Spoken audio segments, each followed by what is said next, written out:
पाकिस्तान जी youth खे कीअं पंहिंजे स्किल्स खे अञा वधीक डेवलप करणु घुरिजे टेक्नोलॉजी जी फील्ड में तव्हां छा सलाह ॾींदव? असल में असांजी जेकी यूथ आहे उहा शॉर्टकट जे चकर में हली वई आहे ऐं उनजे करे जेके प्रीरिक्विज़िट्स आहिनि उहे कनि पियो कोन था पिया। कंसिस्टेंसी हिकिड़ी ज़रूरी आहे, माना तसलसल सां को कमु करणु।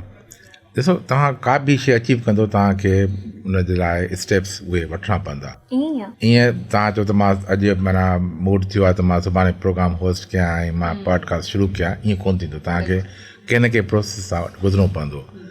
असांजा नौजवान ॿिनि क़िस्मनि जा आहिनि। हिकिड़ा नौजवान उहे जेके महिनत कनि पिया, जेके स्ट्रगल कनि पिया, जेके शॉर्ट कोर्सिस करे डॉलर्स में पैसा कमाइनि पिया। टेक्नोलॉजी असां वॾी माना हिकिड़ो वॾो फ़ाइदो इहो छा जेको इंटरनेट आहे न, उन असांजी पूरी दुनिया खे ग्लोबल विलेज करे छॾियो आहे। त हाणे अगरि कंहिं दुनिया जी कुंड में का को कमु ज़रूरत आहे, उहो ॿी दुनिया जे कुंड जो जेको माण्हू उहो करे सघे थो ऐं उनखे पैसा मिली सघनि।